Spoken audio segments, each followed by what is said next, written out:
का भौतिक स्वरूप में आज हम इसका पार्ट 2 देखेंगे। बहुत इंपॉर्टेंट है, वीडियो को इन तक देखिएगा। इसको हम आगे चलते हैं, समझाते हैं। देखिए, ब्रह्मपुत्र हिमालय की सबसे पूर्वी सीमा बनाती है। हम कल भी बनाए थे कि दिहांग महाखंड गार्ज के बाद हिमालय दक्षिण की ओर तीखा मोड़ बनाते हुए भारत की पूर्वी सीमा के साथ प्रवेश करती है। जैसे आप ऐसे देखते हैं, इधर पूर्व का ऐसे हिस्सा है, ठीक है, ऐसे भारत में जाके संलग्न है, ऐसे करके। तो यहाँ से जब ये ब्रह्मपुत्र नदी पूर्वी सीमा से आती है तो यह तीखा मोड़ ऐसे मोड़ बनाते हुए ढक से ना, मतलब नहीं कहता कि बहुत तेजी से गिरती है। तो तेजी से गिरने के कारण एक बहुत बड़ा गड्ढा का निर्माण करती है। जैसे कि हम लोग यमुना की सहायक नदी चंबल को देखते हैं। चंबल जैसे ही यमुना के में प्रवेश करने के पहले बहुत ही बड़ी गार्ज का निर्माण करती है, जो कि उपजाऊ भूमि के लिए, जो धान के लिए बहुत ही उपयोगी होती है। उसी प्रकार इसकी सीमा है, लेकिन यह पर्वतीय होने के कारण यहाँ पे फसल बहुत ही कम होती है। बट कहा जाए तो बहुत ही अच्छा चीज होती है गार्ज का निर्माण करना नदियों के द्वारा। आगे हम चलते हैं कि पूर्वांचल पूर्वी पहाड़ीय पर्वत श्रृंखला के नाम से जाने जाती है। जो पूर्वांचल वाला क्षेत्र है, जो पूर्वी क्षेत्र, उसको हम लोग पूर्वांचल कहते हैं। ये पहाड़ी उत्तर पूर्वी राज्यों से होकर हुई गुजरती है। मजबूत बलुआ पत्थरों जैसे अवसादी शैलें, ये घने जंगलों से ढकी हुई है। समांतर श्रृंखलाएं एवं घाटियों के रूप में फैली है। यह एक क्वेश्चन पूछा जाता है कि उत्तरी हिमालय में जो हमारा हिमालय है, उसका पश्चिमी सीमा, पश्चिमी हिमालय पूर्वी हिमालय से ज़्यादा हमारा क्या है, उपजाऊ है, बहुत ज़्यादा हरियाली छाया हुआ है, ठीक है। और यह जैव विविधता ज़्यादा पाया जाता है, यानी जो पूर्वी होती है वहाँ पे जैव विविधता ज़्यादा पाया जाता है। आगे चलते हैं कि पूर्वांचल में पटकाई, नागा, मिजो पहाड़ियाँ शामिल है। जो कि पटकाई भूमि आपको मुख्यतः हमारा म्यांमार और भारत के बीच सीमा बनाता है। नागा जो कि नागालैंड में है, मिजो मिजोरम में है, मणिपुर की पहाड़ियाँ मणिपुर में स्थित है। यहाँ अब हम चलते हैं दोस्तों मैदान। उत्तरी मैदान 3 प्रमुख नदियों जैसे कि जो सिंधु, गंगा, ब्रह्मपुत्र, इनकी सहायक नदियों से बना हुआ है। मैदान का निर्माण यही अपना जो मिट्टी लाती है उसको, जैसे जैसे मान लीजिए कि नदी आती है, जब भी नदियाँ बहती है तो साथ में अपने साथ बहुत सारे मलबा लाती है, मिट्टी लाती है और वो अपने क्षेत्रों में फैलाती जाती है। तो आप पढ़े होंगे कि मिट्टी के 2 मुख्यतः हम लोग पढ़ते हैं, एक खादर मिट्टी और एक बांगर मिट्टी। तो खादर उस मिट्टी को कहते हैं जो कि नवीन होती है, यानी जस्ट जो नदी के तट के किनारे होती है वह खादर होती है, और जो बाद में होती जो इसके जस्ट बाद में होती है वह बांगर होती है। यानी लगभग 5 से 10 किलोमीटर नदी के सटा हुआ जो होती है उसको खादर कहा जाता है। 10 किलोमीटर के बाद वाले क्षेत्र, कहीं कहीं आपको यह डाटा चेंज भी मिलेगा, उसको बांगर कहते हैं। तो उसी प्रकार यह मैदान का निर्माण करती है। कौन कौन सी? गंगा, ब्रह्मपुत्र और सिंधु, इनकी सहायक नदियों से बना है। यह मैदान जलोढ़ मृदा से बना है जो कि उपजाऊ होती है। लाखों वर्षों में हिमालय के गिरिपाद पे स्थित बड़े बेसिंद्रोनी जलोढ़ों का निक्षेप हुआ है। मतलब जलोढ़ जो उपजाऊ है, उपजाऊ मैदान का निर्माण हुआ है, जिसका विस्तार 7 लाख वर्ग किलोमीटर के क्षेत्र में है। यह मैदान 2400 किलोमीटर से 240 से 320 किलोमीटर चौड़ा है, ठीक। यह एक सघन जनसंख्या वाला भौगोलिक क्षेत्र है। समृद्ध मृदा आवरण, पर्याप्त पानी की उपलब्धता, अनुकूल जलवायु के कारण कृषि की दृढ़ता भारत में अत्यधिक उत्पादक क्षेत्र होती है, जो कि उत्तरी क्षेत्र है। वहाँ पे प्रचुर मात्रा में पानी मिलती है दोस्तों। अनुकूल जलवायु होती है क्योंकि ऊपर में तो हिमालय है, तो हिमालय से चलने वाली जो हवाएं होती है, जो कि हिमालय हम लोग को रक्षक का भी काम करता है और उसका हम लोग को फायदा भी है, जो कि हम लोगों का कृषि योग्य जो भूमि है उसी का देन है। यह नदियों निक्षेपण कार्य में लगी है। नदियों के निचले भागों में ढाल कम होने के कारण नदियों की गति कम हो जाती है, ठीक है, आप लोग तो जानते होंगे, जिसके परिणाम स्वरूप नदियाँ द्वीपों का निर्माण करती है। देखिए, जब नदियाँ ऊपर से आती है ना, तो ऊपर से आते हुए ऐसे सीमा बनाते हुए जैसे नीचे सबसे निचले हिस्सा पर आती है ना, तो यह फैल जाती है। फैलने के कारण क्या होता है दोस्तों, मतलब वह वितरणिकाएं में बढ़ जाती है, यानी अलग अलग जैसे मिला उधर बहने लगी। तो जब बहने लगी, इधर से जो गार्ज आएंगे, मलबा आएंगे, तो सब यहाँ पे रुक जाएंगे। तो रुकने के कारण क्या होती है ना कि यह एक प्रकार का वहाँ पे सब जमते जाता है और एक वहाँ पे रहने योग्य भूमि बन जाती है, और इधर से साइड से पानी निकल जाती है। तो हम लोग पढ़े हैं ना कि द्वीप उसको कहते हैं जिसको चारों तरफ पानी हो। तो मान लीजिए कि इधर से नदियाँ वितरणिकाओं में बटकर अलग अलग बटकर चली गई और यह एक पहाड़ की तरफ बना दी, मान लीजिए कि एक रहने योग्य भूमि बना दिया, तो यह द्वीप बन जाता है, ठीक है, यही ध्यान रखिएगा। आसान भाषा में समझा रहे हैं। ये नदियाँ अपने निचले भाग में गाद एकत्र करने के कारण बहुत अधिक धाराव में बढ़ जाती है, ये हम समझा दिए आपको। आगे बढ़े कि दोआब का अर्थ है दो नदियों के बीच का भाग। दो आव यानी दो नदियों के बीच के भाग को हम लोग दोआब कहते हैं, ठीक है। जैसे कि आप नीचे देखिएगा, नीचे में आपको सतलज जो हमारा विंध्य श्रेणी है उसमें जो नर्मदा और ताप्ती जाती है तो उनके बीच वाले क्षेत्र को दोआब कहते हैं। तुंगभद्रा वाले क्षेत्र दोआब क्षेत्र है। तो वही बोल रहा है, दो शब्दों से मिलकर बना हुआ है। दो आब यानी आब मतलब पानी, दो मतलब दो, आब मतलब पानी, यानी दो पानी। पंजाब भी दो शब्दों से बना हुआ। पंज का अर्थ होता है पांच, आब का मतलब होता है पांच। आप जानते होंगे कि 5 नदियों की भूमि पंजाब को ही कहा जाता है। जैसे कि 5 नदियाँ कौन कौन सी कहा जाती है, जिसमें होती है सिंधु, सतलज, झेलम, चिनाब, रावी, ठीक है। ये सभी 5 नदियों से मिलकर वो बना है। मुख्यतः सिंधु जो होती है, इसके अलावा आप देखते होंगे झेलम है, चिनाब है, रावी है, ब्यास है, सतलज है, जिसको हम लोग सतलुज भी कहते हैं, इसलिए इसको 5 नदियों की भूमि भी कहा जाता है पंजाब को। उत्तरी मैदान मोटे तौर पर, ये आप देख रहे हैं कि उत्तरी मैदान मोटे तौर पर 3 उपवर्गों में विभाजित किया गया है। उत्तरी मैदान के पश्चिमी भाग को पंजाब का मैदान कहा जाता है, ठीक है। पश्चिमी भाग जो है, जैसे कि ये मैदान है मतलब, तो इधर वाले क्षेत्र को पंजाब का भाग कहा जाता है। सिंधु एवं इसकी सहायक नदियों द्वारा बनाए गए इस मैदान को बहुत बड़ा भाग पाकिस्तान में स्थित है, क्योंकि वह तो सीधे जाकर पाकिस्तान में ही चल जाती है। आगे है दोस्त कि इसकी सहायक नदियों झेलम, चिनाब, रावी, ब्यास, सतलुज हिमालय से निकलती है। ये सभी हिमालय से निकलती है। कौन कौन? झेलम, चिनाब, रावी, ब्यास, सतलुज, यह हमारा सिंधु की सहायक नदी है। ये सभी आकर मिल रही है, ठीक। आगे है कि मैदान के इस भाग में दोआब की संख्या बहुत अधिक है। गंगा के मैदान में विस्तार घग्गर एवं तीस्ता नदियों के बीच है, ठीक है। यह उत्तरी भारत के राज्यों हरियाणा, दिल्ली, उत्तर प्रदेश, बिहार, झारखंड के कुछ भाग, पश्चिम बंगाल में फैला हुआ है। किसका? गंगा। यह घग्गर और तीस्ता नदियों के बीच है। ब्रह्मपुत्र का मैदान इसके पश्चिमी विशेषकर असम है। आप समझ रहे हैं, जैसे कि गंगा का जो मुख्य विस्तार है उत्तर भारत का हरियाणा, दिल्ली, बिहार, झारखंड, यहाँ पे फैला हुआ है। उत्तरी मैदान की व्याख्या सामर्थ्य के उच्चवाचों से बिना किसी विविधता वाले समतल स्थल के रूप में की जाती है। यह सही नहीं है। इनका विस्तृत मैदान भौगोलिक आकृतियों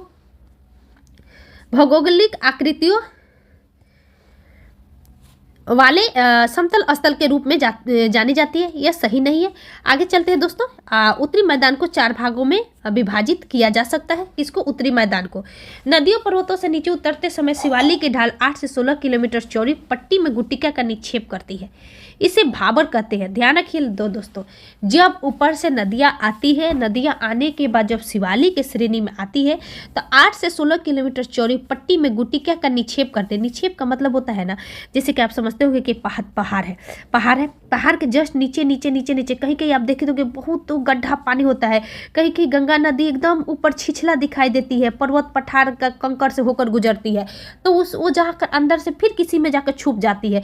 तो वही बोल रहा है कि भाबर हम लोग देखेंगे ना, तो हम लोग भाबर एक आप शब्द सुने होंगे भोजपुरी में, जो कि मधुमक्खी उड़ती है तब भाबर का रूप ले लेती है। पता ही नहीं चलता है कि जब तेज उड़ती है ना तो उसको आप देख नहीं पाइएगा।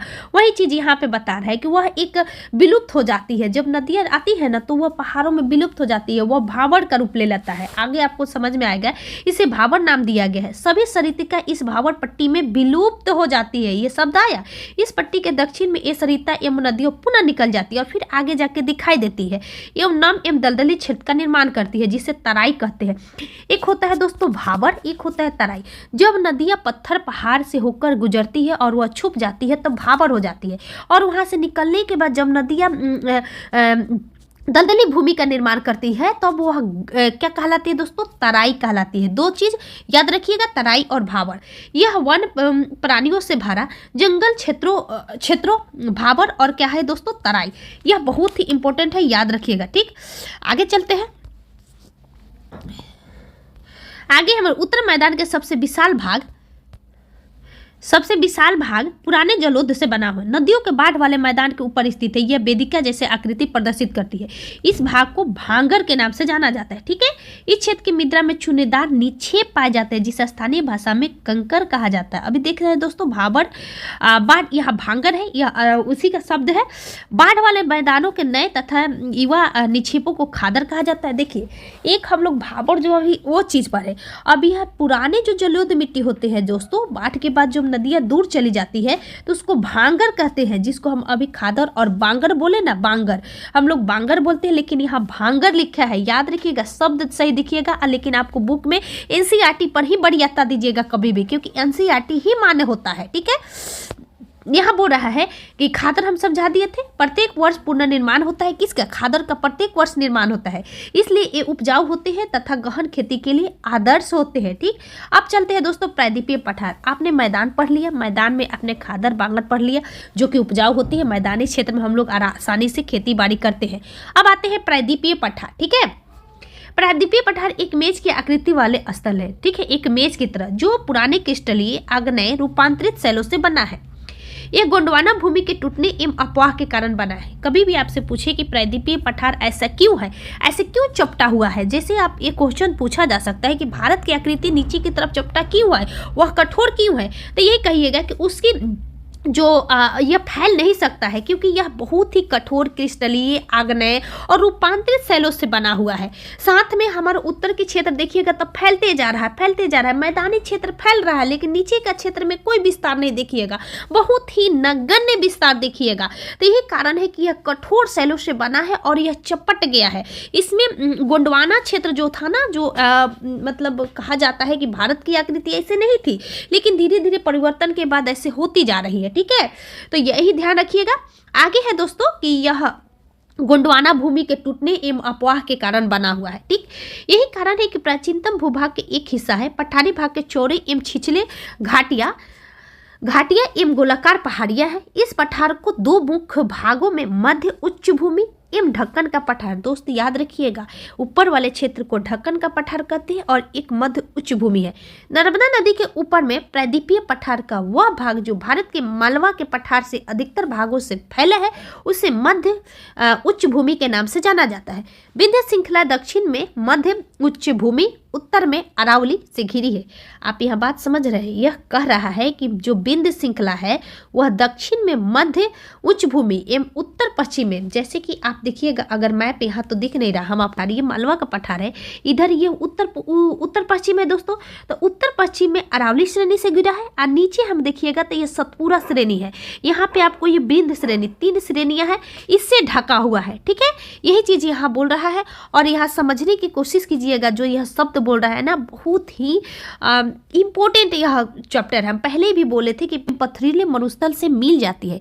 इस क्षेत्र में बहने वाली नदियाँ चंबल, सींध, बेतवा, केन दक्षिण पश्चिम के उत्तर पूर्व की तरफ बहती है। क्या बोल रहा है, यह बोल रहा है कि दक्षिण पश्चिमी, यानी जब मैप आप देखिएगा दोस्तों तो ये होता है दक्षिण पश्चिम, ठीक है, ये हमारा क्या है दक्षिण पश्चिम, और उत्तर पूर्व की तरफ बहती है, ये है उत्तर पूर्व, यानी ऐसे नदियाँ जाके ऊपर जाती है। आप जब भारत के मैप देखिएगा तो भारत के मैप में अगर ये भारत के मैप है दोस्तों तो ये हमारा ऐसे जाकर मिलती है। तो यही बात हुआ कि दक्षिण पश्चिम से निकलते हुए उत्तर पूर्व की तरफ जा रही है, ये बात बोल रहा है। यही चीज़ यहाँ आगे है दोस्तों कि इस प्रकार इस क्षेत्र की ढाल को दर्शाती है। मध्य उच्च भूमि पश्चिम में चौड़ी लेकिन पूर्व में संकीर्ण है, ठीक है। इस पठार के पूर्वी विस्तार को स्थानीय रूप में बुंदेलखंड एवं बघेलखंड के नाम से जाना जाता है। मोस्ट इंपोर्टेंट, यह बुंदेलखंड बघेलखंड वाला चीज बाद में आपको पढ़ने को मिलेगा।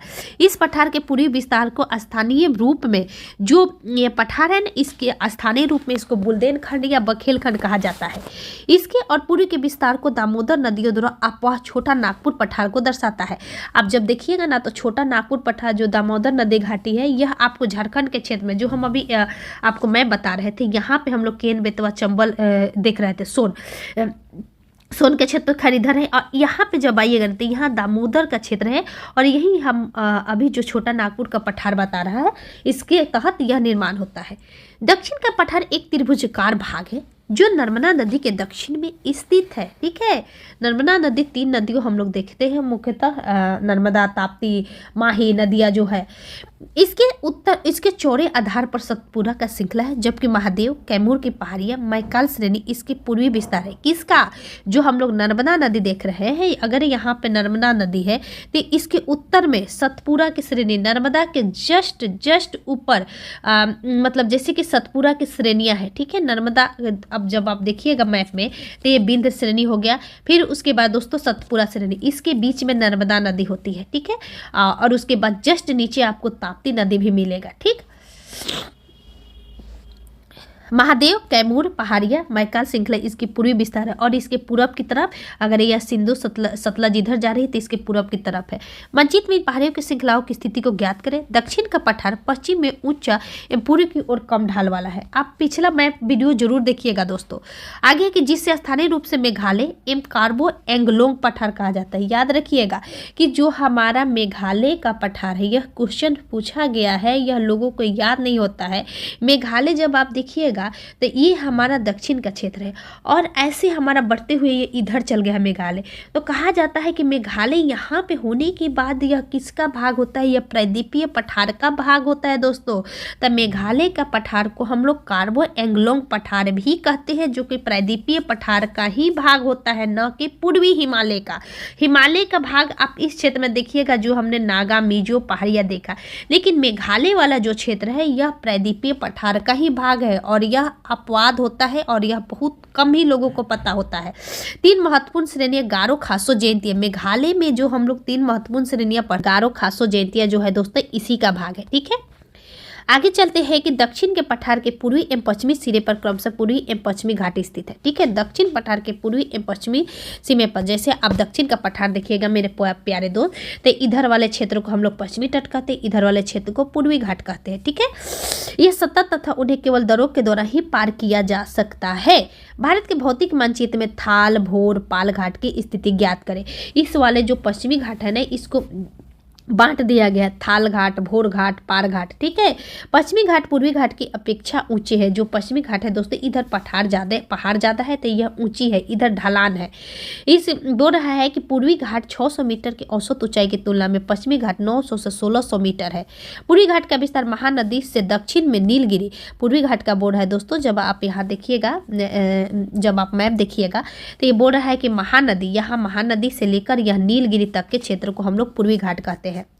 अगले, पूर्वी घाट का विस्तार सतत नहीं है, यानी लगातार नहीं है, यह टूट फूट है। जैसे आप पूर्वी घाट को देखिएगा, जैसे आप आइएगा ना ऐसे, तो यहाँ पे देखिएगा कि जो हमारा के तमिलनाडु का तट है ऐसे टूटा फूटा है। इसी तरह इधर केरल का तट भी देखिएगा, यह अनियमित है। बंगाल की खाड़ी में गिरने वाली नदियों को इनको काट देती है, मतलब तोड़ देती है। पश्चिमी ढाल को आर्द्र हवा से टकराकर ऊपर उठने के कारण होती है। पश्चिमी घाट की विभिन्न स्थानीय नामों से जाना जाता है। पश्चिमी घाट की ऊंचाई उत्तर से दक्षिण की ओर बढ़ती जाती है। उत्तर से जैसे ऊपर जाइएगा दोस्तों तो बढ़ते जाएगा। इस भाग में शिखर की अनाईमुडी, याद रखिएगा प्यारे दोस्त, दक्षिण भारत में जो दक्षिण भारत की सबसे ऊंची चोटी पूछे, जैसे हिमालय की सबसे ऊंची चोटी हमारा क्या है, भारत की सबसे ऊंची चोटी हमारा काराकोरम केटू पढ़ते हैं। पूर्णतः भारत में स्थित जो हमारा कंचनजंगा है सिक्किम में। उसी तरह पूछा जाता है कि पश्चिमी घाट का यानी दक्षिण भारत का सबसे बड़ी, तो यही है दोस्तों अनाईमुडी 2695। 2600 अनाईमुडी जो अन्नामलाई पहाड़ी है ना, अन्नामलाई पहाड़ी इसी के सबसे ऊंची चोटी है। किसका? अन्नामलाई पहाड़ी, जो कि कहाँ पे स्थित है दोस्तों? तमिलनाडु में। याद रखिएगा अनाईमुडी, सॉरी केरल के तट पर, तमिलनाडु केरल ये सब के तट पर स्थित है। इसके जो नीलगिरी है कि जस्ट इसके ऊपर। उसके बाद देखिएगा दोस्तों नीलगिरी जो है ना, नीलगिरी की सबसे ऊंची चोटी जो है हमारा डोडा बेटा है। क्या है दोस्तों? डोडा बेटा। तो दो याद रखना है, पश्चिमी घाट की सबसे ऊंची चोटी अनाईमुडी, उसके बाद में डोडा बेटा। दूसरा 2695 एम 2633 है इसमें, लेकिन 2600 आपको 36 मिलेगा कहीं कहीं। याद रखिएगा 2695 2633। पूर्वी घाट की सबसे ऊंची शिखर महेंद्रगिरी है। महेंद्रगिरी नहीं है दोस्तों, इसका अन्य एक नाम मिलता है। लेकिन घाट के दक्षिण पश्चिम में शिवराय एवं जावदी की पहाड़ी स्थित है। शिवराय एवं जावदी आप देखिएगा दोस्तों, यह तमिलनाडु में है। ठीक है, यह तमिलनाडु का क्षेत्र ये वाला जो है हमारा पूरब की तरफ पड़ता है। तो पूरब की तरफ जो है हमारा जावदी और शिवराय है। इसके अलावा उडगम डलम जिसकी ऊटी के नाम से जाना जाता है। कोडाई कलम जैसे प्रसिद्ध पहाड़ी की स्थिति मानचित्र में ज्ञात कीजिए। प्रायद्वीपीय पठार की एक विशाल विशेषता यह भी पाई जाने वाली काली मिट्टी है। देखिए प्रायद्वीपीय पठार की सबसे बड़ी विशेषता है कि यहाँ पे काली, जिसको हम लोग रेगुन मिट्टी भी कहते हैं, काली कपास की मिट्टी भी कहते हैं। ढक्कन ट्रैप के नाम से भी जाना जाता है। किसको? काली मिट्टी को। इसकी उत्पत्ति ज्वालामुखी से हुई है। इसके शैल आग्नेय है। ठीक है, किसके कारण बनती है दोस्तों? अभी हमने पढ़ा कि जो दक्षिण का प्रायद्वीपीय ये सब क्षेत्र है यह रूपांतरित आग्नेय शैलों से बनी हुई है। ठीक है, और यह बहुत कठोर होती है, जो काली मिट्टी का निर्माण करती है। यह जब आग्नेय शैलें टूटती है दोस्तों, जब इसका अपरदन होता है तो यह काली मिट्टी का निर्माण करती है। तो याद रखना है, काली मिट्टी को हम लोग ढक्कन ट्रैप भी कहते हैं। आगे है कि इनकी उत्पत्ति ज्वालामुखी से हुई है, इसलिए शैल को आग्नेय कहते हैं। वास्तव में इन शैलों को समय के साथ अपर्दन हुआ है, जिसे काली मृदा के नाम निर्माण हुआ है। अरावली की द्वीपीय पठार के पश्चिमी उत्तर पश्चिमी किनारे में स्थित है। यह बहुत अधिक अपर्दित एवं खंडित पहाड़ी है। ये गुजरात से लेकर दिल्ली तक दक्षिण पश्चिम उत्तर पूर्व में फैली है। अगला है कि भारतीय मरुस्थल। अरावली पहाड़ियों के पश्चिम किनारे पर थार का मरुस्थल स्थित है। बालू के टिब्बों से ढका एक तरंगित मैदान है। इस क्षेत्र में प्रतिवर्ष 150 mm से भी बहुत कम वर्षा होती है। याद रखिएगा, भारतीय मरुस्थल के बात हो रहा है। शुष्क जलवायु वाले क्षेत्र में वनस्पति बहुत कम है। आप देखिएगा कि वहाँ पे बहुत ही कम पेड़ पौधा, कांटेदार पौधा मिलती है, हमारे बालू वाले टिल्ला मिलती है, मुख्यतः राजस्थान के क्षेत्र में। कुछ सरिताएं दिखती है, बहुत कम नदियां दिखती है, उसके बाद बालू में ही विलीन हो जाती है। पर्याप्त जल नहीं मिलने के कारण समुद्र तक नहीं पहुंच पाती है। केवल लूनी को ही क्षेत्र में सबसे बड़ी नदी है। यहाँ पे लूनी ही सबसे बड़ी नदी है, जिसकी लंबाई 330 किलोमीटर माना जाता है। बरकान अर्धचंद्राकार बालू का टीला का विस्तार बहुत अधिक क्षेत्र पर होता है। याद रखिएगा, पूछता है कि बरकान क्या है, तो बरकान बालू का टीला है, लेकिन लंबा टीले भारत पाकिस्तान की सीमा में प्रमुखता से पाई जाती है। ठीक है दोस्तों, अब यहाँ आते हैं तटीय मैदान। आइए हम लोग मरुस्थलीय मैदान कर रहे थे। यहाँ आप दिख रहे हैं मरुस्थलीय मैदान। यदि आप जैसलमेर गए हैं तो बरकान के समूह को देख सकते हैं। देखिए यहाँ पे कैसे ऊपर में औरत जा रही है और वहाँ बालू के टीला है। अब हम चलते हैं दोस्तों तटीय मैदान। हम लोग पढ़ रहे थे मैदानी भाग, प्रायद्वीपीय पठार, मरुस्थलीय, अब तटीय मैदान। प्रायद्वीपीय पठार के किनारे संकीर्ण तटीय पट्टियों विस्तार है। यह पश्चिम में अरब सागर से लेकर पूर्व में बंगाल की खाड़ी तक विस्तार है। ये हमारे जो प्रायद्वीपीय पठार जहाँ से स्टार्ट होती है, ये हमारा इधर हमारा होती है सबसे पहले गुजरात, महाराष्ट्र, गोवा, कर्नाटक, केरल, तब होता है दोस्तों तमिलनाडु। इसके बाद में आपको तमिलनाडु के बाद तेलंगाना, आंध्र प्रदेश, ओडिशा और तब पश्चिम बंगाल। ये सब हमारा तटीय क्षेत्र है। आगे है दोस्तों कि मैदान के 3 भाग है। तट के उत्तरी भाग को कोंकण, मुंबई एवं गोवा से, जैसे आप यहाँ मुंबई से गोवा वाले क्षेत्र को हम लोग क्या कहते हैं दोस्तों, याद रखिएगा, कहीं लिखिए इसको। मुंबई एवं गोवा वाले क्षेत्र को हम लोग क्या कहते हैं, कोंकण तट कहते हैं। मध्य भाग को कन्नड़ मैदान कहते हैं। दक्षिण भाग को मलाबार तट कहते हैं। यह केरल के तट को हमारा मलाबार होता है, और गोवा से लेके कर्नाटक वाले क्षेत्र को कन्नड़ कहते हैं। कन्नड़ इसमें लिखा है दोस्तों। बंगाल की खाड़ी विस्तृत मैदान चौड़ा एवं समतल है। ठीक है, उत्तरी भाग में इसके उत्तरी सरकार कहा जाता है। यहाँ जब देखिएगा बंगाल की खाड़ी में, तो उत्तरी भाग जो उड़ीसा के तट पर है उसको उत्तरी सरकार कहते हैं। ठीक है, उसके बाद में दक्षिणी भाग को कोरोमंडल, जो हमारा तमिलनाडु के क्षेत्र है, इसको हम लोग कोरोमंडल तट कहते हैं। ठीक है, इसके अलावा कुछ नहीं पूछता है। पूछता है कि महाराष्ट्र से गोवा वाले क्षेत्र को क्या कहते हैं, तो हम लोग अभी देखे थे कोंकण तट, उसके बाद कोंकण के बाद में कन्नड़ तट, कन्नड़ के बाद में मलाबार तट, जो कि मुख्यतः केरल में है। आप यहाँ केरल देखिएगा, इधर हमारा तमिलनाडु, जिसको कोरोमंडल तट कहते हैं। बड़ी नदियां यहाँ पे महानदी है, गोदावरी है, ठीक है, कृष्णा है, कावेरी है। यह विशाल डेल्टा का निर्माण करती है। ठीक है, चिल्का झील पूर्वी तट पर स्थित एक महत्वपूर्ण भूलक्षण है।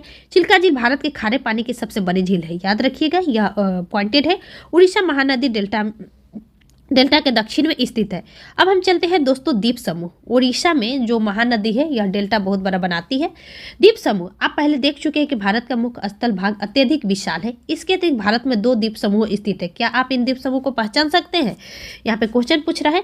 केरल के मलाबार तट पर स्थित लक्षद्वीप की स्थिति को ज्ञात कीजिए। जैसे आप देखिएगा तो यह मलाबार तट है, इधर वाले क्षेत्र लक्षद्वीप है। ठीक है, डॉट डॉट डॉट करके आप दिखाई देगा, द्वीप है। ठीक है, परवाल निर्मित बता दे रहे हैं शॉर्ट में कि जब नदी में छोटे छोटे घोंगे होती है, बहुत बड़ी बड़ी जीव होती है, वह मरती जाती है। मरते मरते मरते मरते यह एक टीला का निर्माण करती है, और टीला का निर्माण करके यह समुद्र से ऊपर उठ जाती है। उठने के कारण उस पर लोग निवास करने लगते हैं। तो यानी कहिए कि जो मतलब समुद्र में जो गंदगियाँ होती है, कहने का मतलब यही हुआ।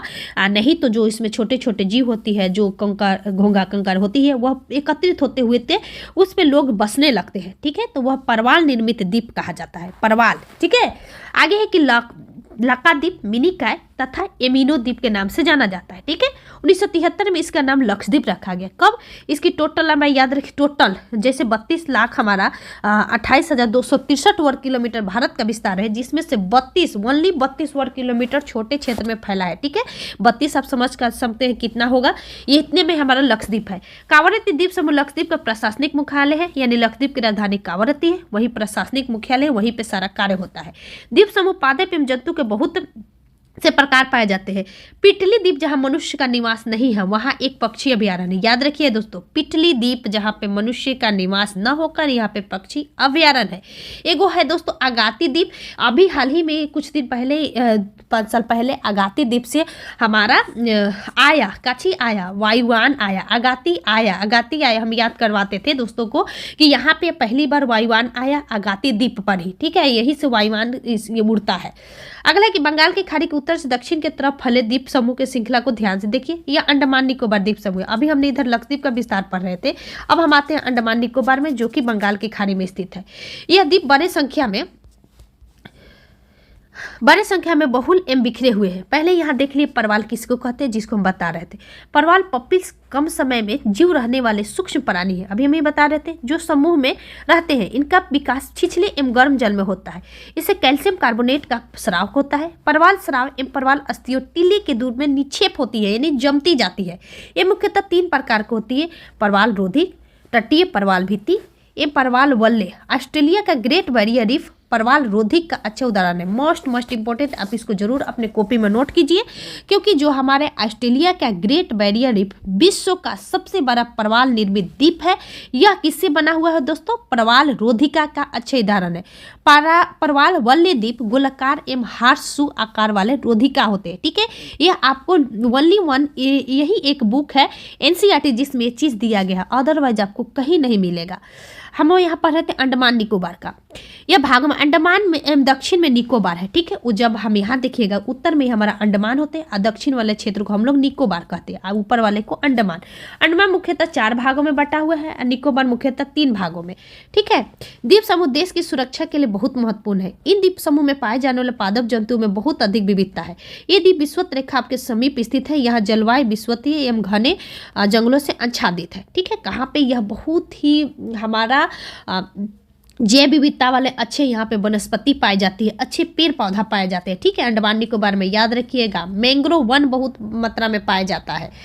भारत के एकमात्र सक्रिय ज्वालामुखी अंडमान निकोबार द्वीप समूह में ही बैरम है। देखिए भारत में 2 आप पढ़िएगा ज्वालामुखी, बैरन और नारकोडम।